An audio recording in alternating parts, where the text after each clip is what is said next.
Bismillahirrahmanirrahim. Assalamualaikum warahmatullahi wabarakatuh. Innal hamdalillah nahmaduhu wa nasta'inuhu wa na'udzu billahi min syururi anfusina wa min sayyiati a'malina may yahdihillahu wa may yudlil wa may yudlil fala hadiyalah.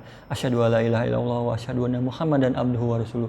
Allahumma shalli ala sayyidina Muhammad wa ala ali sayyidina Muhammad kama shallaita ala sayyidina Ibrahim wa ala ali sayyidina Ibrahim. Pertama-tama marilah kita panjatkan puji dan syukur kepada Allah yang masih memberikan kita nikmat yang banyak, sehingga dengan nikmat-nikmat tersebut kita masih bisa melaksanakan perintah-perintahnya dengan baik. Salawat serta salam semoga selalu tercurah dan terlimpahkan kepada junjungan kita, yakni Nabi besar Muhammad SAW, yang dengan perjuangan beliau dan para sahabatnya kita masih bisa merasakan manisnya iman dan indahnya Islam. Tidak lupa juga kepada para keluarga dan para sahabatnya, dan juga pada para pengikutnya hingga akhir zaman kelak. Amin ya Allah ya Rabbal Alamin. Hadirin yang dirahmati oleh Allah Subhanahu wa Ta'ala, pada kesempatan yang berbahagia ini saya akan menyampaikan kuliah singkat tentang ikhlas berjuang untuk mencapai hasil yang indah pada waktunya. Salah satu derajat yang ingin dicapai seorang muslim adalah ingin menjadi seorang mukmin. Ciri-ciri seorang mukmin, Allah berfirman dalam surat Ali Imran ayat 113, yang artinya mereka itu tidak seluruhnya sama. Di antara ahli kitab ada golongan yang jujur. Mereka membaca ayat-ayat Allah pada malam hari dan mereka juga bersujud. Mereka beriman kepada Allah dan hari akhir, menyuruh berbuat yang ma'ruf dan mencegah dari yang munkar, dan bersegera mengerjakan berbagai kebajikan. Mereka itu termasuk orang-orang yang soleh. Dari firman tersebut ada 4 perilaku yang menunjukkan bahwa seseorang mempunyai ciri seorang mukmin. Yaitu yang pertama, orang mukmin jika bekerja akan cepat, tidak pernah dinanti-nanti. Kedua, ketika bekerja paling semangat. Ketiga, paling di depan ketika berbuat baik. Keempat, tidak pernah mempunyai niat untuk berbuat jahat. Semua perbuatan itu harus dijalankan dengan ikhlas, seperti dicontohkan oleh Rasulullah yang selalu menghabiskan waktunya di malam hari untuk bersujud, beruku, dan doa untuk mengharapkan ridhonya. Beliau mencontohkan untuk tidak pernah lelah dalam menjalankan sesuatu, karena beliau ikhlas dalam menjalankannya. Kita sebagai seorang karyawan dalam sebuah perusahaan atau sebuah organisasi atau sebuah lembaga, kita harus meniru sikap beliau. Tak pernah kenal lelah beribadah dan bekerja, hanya mengharapkan nama Allah Subhanahu wa Ta'ala, bukan mengharapkan dari yang lain. Padahal beliau adalah manusia yang akhlaknya paling mulia, yang pasti terbebas dari semua dosa dan akan dijamin masuk surga. Bekerja dengan hati ikhlas dan tekad bulat karena Allah pastinya akan mempermudahkan perjalanan karir kita ke depan. Itu janji Allah Subhanahu wa Ta'ala. Ada 3 hal tingkatan orang ikhlas. Yang pertama, orang beribadah karena Allah namun masih dikaitkan dengan urusan dunia. Contohnya, kita semangat bekerja jika ada pemimpin karena ingin mendapatkan pujian. Kedua, ibadah karena Allah namun masih dikaitkan ingin masuk surga dan menghindari dari neraka. Ketiga, beribadah karena Allah tidak ada iming-iming lain kecuali hanya mengharapkan ridho Allah Subhanahu wa Ta'ala. Sebab apapun yang dikehendaki Allah, tentu Allah sudah ridho. Nah, jenis ikhlas yang terakhirlah yang akan dimuliakan oleh Allah. Orang ikhlas hatinya senantiasa terbuka karena mendapatkan cahaya iman dan takwa dari Allah Subhanahu wa Ta'ala. Sebaliknya, celakalah bagi orang-orang yang suka melanggar karena memiliki hati yang sangat keras untuk tidak mengingat kepada Allah. Mereka itulah yang berada dalam kesulitan atau kesesatan yang nyata. Kita agar tidak tersesat dan selalu dicintai oleh Allah Subhanahu wa Ta'ala, memberikan petunjuk dalam surat Al-Anbiya ayat 19 sampai 20. Artinya, dan miliknya siapa yang di langit dan di bumi dan malaikat-malaikat yang di sisinya, tidak mempunyai rasa angkuh untuk menyembahnya dan tidak pula merasa letih. Mereka bertasbih tidak ada henti-hentinya di malam hari dan siang hari. Ada 3 hal yang harus diperhatikan manusia dalam berperilaku agar dicintai Allah. Yang pertama, tidak sombong dan angkuh. Allah akan mencintai hambanya yang senantiasa rendah hati dan tidak sombong. Kemuliaan di depan Allah bukan karena warna kulit, jabatan atau ilmu, tetapi karena takwa. Perilaku sombong dan angkuh merupakan induk dosa yang berawal dari sombong dan angkuh akan menyebabkan perilaku-perilaku yang nista, yang pastinya tidak akan diridhoi oleh Allah Subhanahu wa taala. Tanda kedua, orang yang dicintai oleh Allah adalah ketika manusia beribadah, baik beribadah kepada Allah maupun kepada masyarakat. Kalau kita bekerja, niatkan karena Allah, bukan karena uang dan lain halnya. Bila di dunia tidak mendapatkan, maka kelak di akhirat Allah akan memberikan kesempatan dan kebahagiaan yang luas. Karena kita sudah bekerja ikhlas karena Allah Ta'ala. Tanda yang terakhir adalah orang yang dicintai oleh Allah, dia selalu mengingat Allah, tidak ada hentinya. Dalam Al-Quran ada pesan, saat selesai menunaikan sholat, jangan berhenti untuk mengingat kepada Allah. Dalam beramal, ikhlas menjadi sebuah ukuran besar. Pahala itu yang kita akan dapat. Semakin ikhlas seseorang dalam beramal, semakin besar juga balasan yang akan kita terima. Semakin murni karena Allah dia melakukan sesuatu, maka akan semakin bernilai amalan itu di sisi Allah Subhanahu wa taala.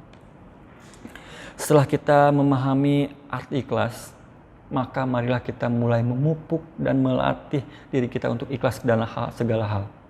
Sehingga apa yang telah Rasulullah syaratkan dalam hadisnya tidak akan terjadi kepada kita. Seringkali kita mengeluh tentang nasib yang tidak bersahabat, rencana yang tidak tercapai, keadaan yang tidak memilukan, perjuangan yang melelahkan, atau semacamnya. Meskipun wajar karena manusia diciptakan dalam keadaan lemah. Sebagaimana firman Allah dalam surat An-Nisa ayat 28.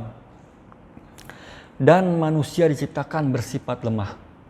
Adapun dalam ayat lain Allah berfirman, sesungguhnya manusia diciptakan bersifat keluh kesah dan lagi kikir.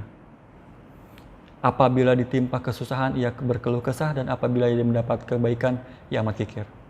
Akan tetapi, hal itu tidak semestinya meruntuhkan semangat dan tekad kita.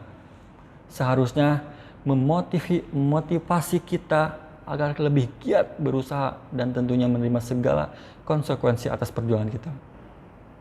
Entah itu hasilnya kemenangan ataupun kegagalan.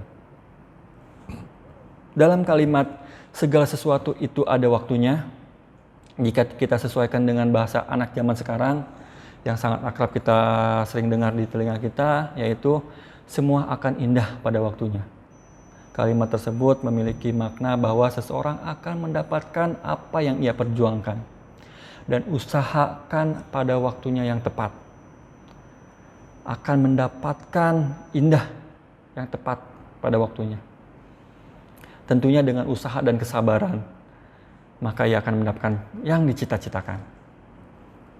Ada sebuah contoh, ada sebuah kisah tentang satu keluarga yang ingin pulang kampung.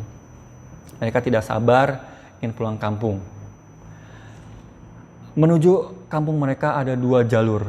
Satu jalur umum yang biasa digunakan oleh kendaraan bermotor, dan satunya jalur perdesaan atau jalur pedalaman. Jalur umum kendalanya seperti biasa, ada panas terik matahari, jalanan macet, padat, cukup membuat mereka jadi stres. Tambah lagi di menjelang Lebaran yang pastinya jalan semakin padat oleh para pemudik. Keluarga itu enggan melewati momen-momen mudik tersebut dengan kemacetan dan dengan menunggu, dengan lelah dan poluh, sehingga mereka lebih memilih jalur cepat, yaitu melewati jalan perkampungan yang ukurannya sebenarnya lebih kecil dari jalan umum tersebut. Jalan itu hanya cukup dilewati oleh 2 mobil saja. Tidak semua mobil bisa masuk. Hanya mobil seukuran minibus yang bisa lewat, itu pun dengan pelan. Jika ada mobil bus atau truk, maka terpaksa mobil kecil harus parkir di perkarangan rumah warga. Alhasil mereka pun melewati jalan itu lebih cepat dan tidak panas ketika melalui jalan tersebut karena di sekelilingnya masih ada pepohonan yang rindang. Itu pun tidak terlalu lama, tidak disangka ternyata jalan itu sedang mengalami perbaikan. Dan ditambah ada jalan berlubang, ada jalan rusak. Secara otomatis si supir pasti memilah-milah jalan untuk melewati jalur tersebut. Tidak terasa di perjalanan tersebut mereka mengalami ban bocor karena mengenai benda tajam. Mereka pun terpaksa berhenti terlebih dulu dan ke tukang tambal ban karena mereka lupa membawa ban cadangan. Ya, sebenarnya setelah dihitung-hitung ternyata waktu yang ditempuh itu sama aja melalui jalan umum dan jalan pedesaan yang katanya lebih cepat, hasilnya sama. Dari kisah tersebut kita bisa simpulkan bahwa mencari jalur cepat untuk mendapatkan apa yang kita maksud terkadang akan lebih menghalangi kita untuk mendapatkannya. Tak jarang kita mendapatkan penghalang yang lebih besar saat menempuh jalur yang kita anggap lebih cepat. Maka dari itu, apapun profesi kita, jalanilah dengan apa adanya, dengan ikhlas, serta dengan lapang dada. Kita harus lapang dada menerima setiap suratan takdir yang telah dituliskan untuk kita semua. Karena setiap kesedihan dan kesulitan itu tidak akan kekal. Ia akan berganti kesenangan dan kemudahan seiring dengan berjalannya waktu. Sebagaimana dengan petuah Imam Syafi'i berkata, kesedihan itu tidaklah kekal, begitu juga dengan kesenangan, juga dengan kesengsaraan yang menimpahmu dan pula kemewahannya itu tidak akan kekal. Terkhusus lagi bagi kaum pekerja seperti kita, kesabaran dan kerja keraslah hal yang patut kita miliki. Entah itu bersabar dalam ketaatan ataupun kesabaran dalam menjaga diri kita. Dan kesabaran dalam kemaksiatan serta kesabaran untuk menahan diri dari segala emosi. Syekh Ibnu Abdullah berkata, kuburlah dirimu di tanah kerendahan, karena sesuatu yang tumbuh tanpa dikubur atau ditanam hasilnya kurang sempurna. Jadi situlah ikhlas dalam bekerja, tetap semangat, terus berkarya, dan jangan mengeluh. Karena semua akan indah pada waktunya. Sekian kuliah yang singkat ini, semoga memberikan manfaat untuk kita semua, khususnya untuk saya. Wassalamualaikum warahmatullahi wabarakatuh.